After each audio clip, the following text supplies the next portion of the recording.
Hi there. Welcome to Black Sheep.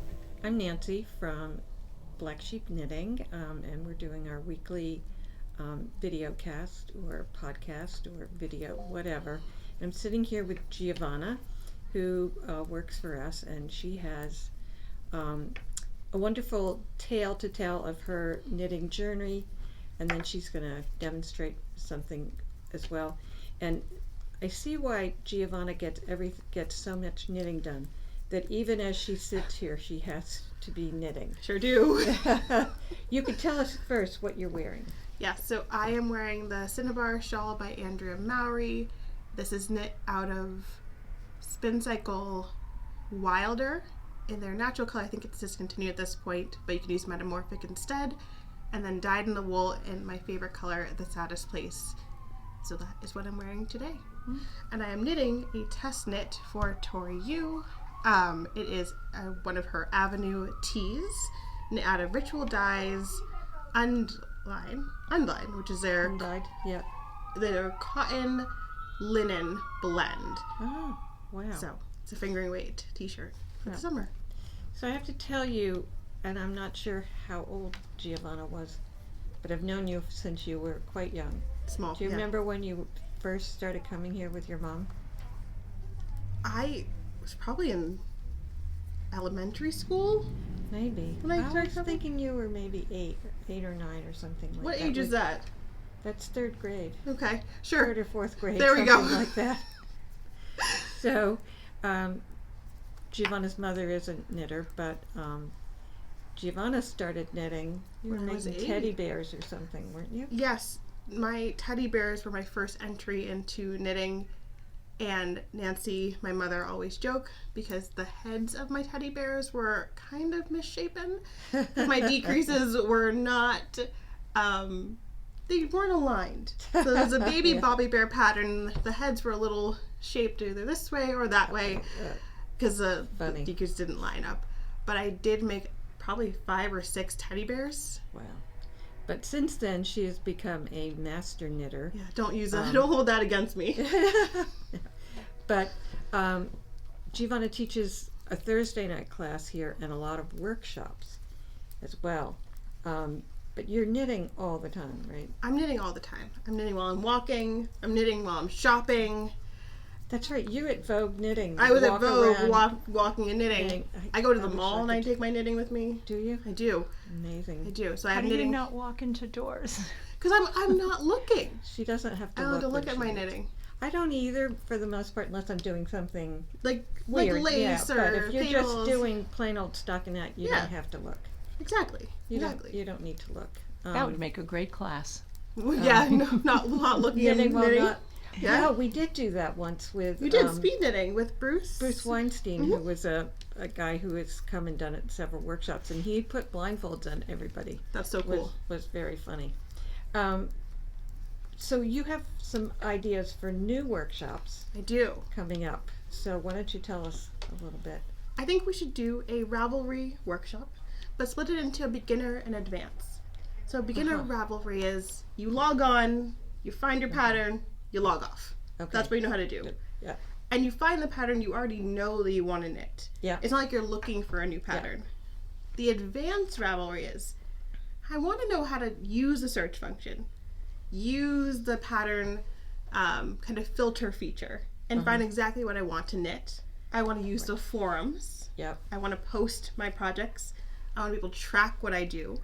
And I want to be able to share it with others and find my friends. Like I'm going to sit in on that because I don't know that part of it. I know how to filter and I,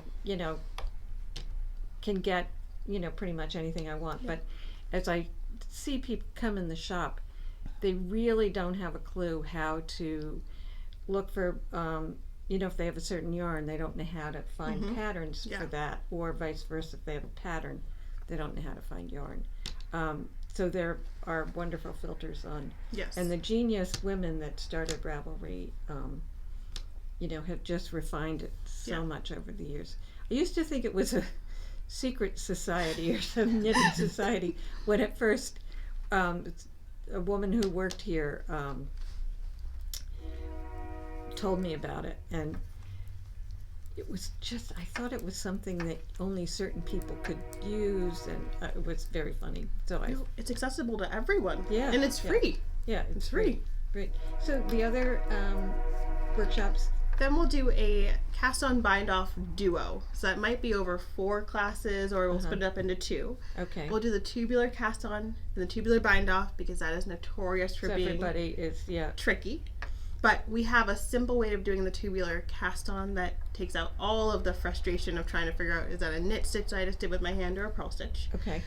And then we'll do the I-cord cast on and bind off, because that is such a beautiful way to finish your shawls, your sweaters, edging of your kind of cardigans and things like that. So we'll do those 2. And will you do a provisional cast on? I was just showing somebody in class this morning, and I realized I hadn't done it in a long time, so I had to YouTube it because I couldn't remember exactly where the crochet hook and the needle. So we figured out, obviously. But it's a good thing It is. to know, and why you need to use it. We can do a provisional cast on class as well. Cool. We can do whatever you Good. want. You let us know what you want to knit, Good. and we'll teach you. Right. And so, was there another one? Cast forget. on, bind off, Ravelry, and then I think we should just do finishing. That's it. A finishing class. Yes, absolutely. Because a lot of people, it's interesting. Growing up, we did a lot of sewing. We did a lot of hand sewing. We did handcrafts. And I think that there's a whole generation of people who didn't do that kind of thing. Yeah. It was more, we got computers and we did other things where you didn't have parents I had a mother who was kind of crafty. So I don't have any trouble sewing seams or doing any of that stuff because I'm used to doing it, but a lot of people are not and haven't been exposed to it. And I think learning to do fine finishing and learning how to use a needle in your yarn or needle and thread, whatever, and good finishing can make Or break your garment. Bad finishing can really break it. Yeah. So that's a really, really good thing to learn. The importance of steaming as you're finishing and taking your time and looking and making sure your seams are laid out right, and how you want to block something before you start your finishing work, or blocking your cardigan before you start your button band on a cardigan. So just all of that kind of sewing and the techniques that behind it. People come in and they've taken Giovanna's blocking class, or there was another one that they did, and they said, well, Giovanna says. So I say, okay, I know she's blocking, knitting, she knows math, what she's doing, knitting math. Yeah. steeking. Steeking. Steeking was a fun one. We did it. We did a good one. Brioche. Brioche. And this afternoon is the brioche for this shawl. This shawl. Yep. I do think we should do another blocking class, because that was fun. So it's good. We really got our hands wet in that good. blocking class. Good. And it's a really good thing, because it's silly to come, much as the woman who blocks things for loves having the money, the blocks for the shop, why are you going to pay somebody something that you can do in a half an hour? Yeah, I know that I watched Andrea Mowry, who's a very well-known designer, I think it was her or maybe somebody else, talking about how long they take to block. Yeah. It was amazing. It took an hour. To block my stuff. To get it completely perfect, and it's well worth it because you want it to be nicely blocked. Before I forget, I'm wearing today the Winslow tee, which I made 3 of them. I made 2 white ones, one for a friend, one for me, and then this one that's striped. And I have to say, I just love the way this fits. So I'm going to be making That's really more. good. What'd you make it out of? It was a cotton that we no longer have. We could make it out of. But we have some brand new. We have new yarns, and next week we'll show. We have new spring yarns in, so we have some good stuff. So, Giovanna, you were going to talk about Compound Raglan. Yes, compound Raglan. So I think we're going to go over to the blackboard. I'll give you a little draw on the blackboard. Yes. Yeah. Okay. Let's so do it. you can explain what it is. All right. So we're here talking today about different raglan shaping construction. So what we have is a typical raglan where your increases are constant for the entire sweater. So you have your neck here, and you're increasing at the same rate along your front, your backs, and your sleeves. What we're starting to see now is more designers place the increases that are so they're more in line with what a body looks like. So your body isn't almost like a triangle. This is what a typical raglan looks like. It's more a triangle. You're increasing at the same rate all the way down across your body. These new raglans might be shaped more like this. So they follow the slope of your shoulders, your back, and then gets a little bit bigger again when you come across your bust. So this raglan construction, you will probably see that you'll increase at one rate or pattern for a time. You then change the pattern. Again, you might do it 3 or 4 times, but that's going to give you a better shape and a better fit across your shoulders and your back. So that's the difference between the two. So what's the process of doing that? The process involves a lot of math. So if you want to do the math, come to my knitting math class and we can walk through it together. But it essentially just takes what your body looks like and helps you decide where do you need the most space, the most room when you're increasing. So your neck is going to start off a little smaller. You're going to increase a lot faster to go over your shoulders, probably increase a little bit smaller as you come under your arms, and then a little bit faster again when you come across your upper bust. That will give you kind of this almost squiggly type of shape. It won't look squiggly when you take it off the needles, but it will fit more in line with your natural body shape. So this is what the compound raglan does and how it's shaped. You will see this in some of the newer patterns that are coming out, and even some of the older ones. We will list a few that we recommend for you to try and knit. And if you want to learn how to do and make your own pattern like this, come by the shop and we'll teach you during my knitting math class. Thanks, everyone. Thank you, Giovanna and Robin, for doing that. Very informative. I have to sit and think about that because Giovanna sometimes is way over my head because she thinks fast and she's brilliant.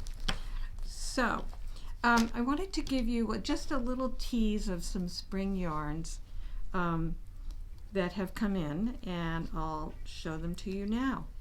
This one, and I'm not going to show you all the colorways, but we will probably at some point. This one is yarn from Barocco called Paperie. I may be saying it wrong, Paperie, and it's a cotton with 10% textile papers. So what this is, if you look closely at all those speckles, the colors are actually paper. Now, how that works, I'm not sure, but I was assured that it was a great yarn.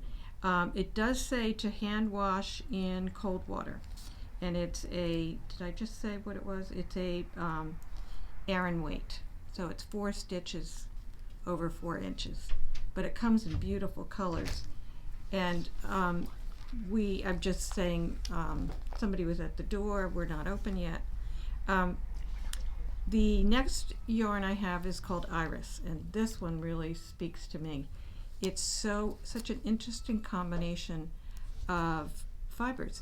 50% cotton, 32% bamboo, 10% merino, and 8% yak. And it's a chainette construction.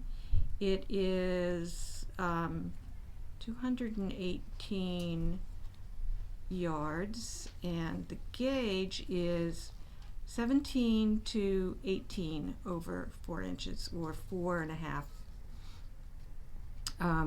But it's quite soft, I have to say, and the colors are great. The next one is called Lang Baby Cotton.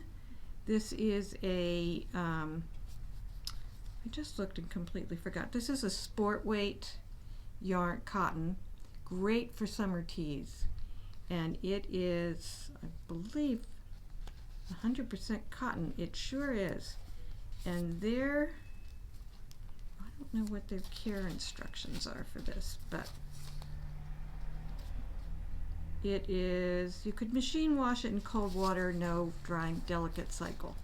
But we have a lot of colors in that. I think we have a ton of colors in this one too. And one other that is just, I think, fun. This is a DK weight. It's called Fiesta. It's cotton and polyamide, and it's all these colors. And you can see these are the same, this is the same colorway, but just wound differently, so you see different parts of the colors. But I thought this would be so fun for a summer tee, a summer cardigan, or, and I think this is what I would really love in it, is the Church Mouse Easy Folded Poncho, which I think, wouldn't that be fun for a summer wrap or a summer shawl? But I love the colors in it, and it's got a thread going around, wrapped around it. In some places it's gold. The colors change on every color. Interesting. You'll have to come and see it, because I think it's kind of unique and special yarn. So I think that wraps it up for today. And again, a special thanks to Giovanna for sharing with her expertise with us, and I'm sure she'll be back again for something else. So have a great week of knitting. Thanks for watching, and I'll see you in maybe 2 weeks' time. Robin's going to have a little break, and but we'll be back. So take care. Bye-bye.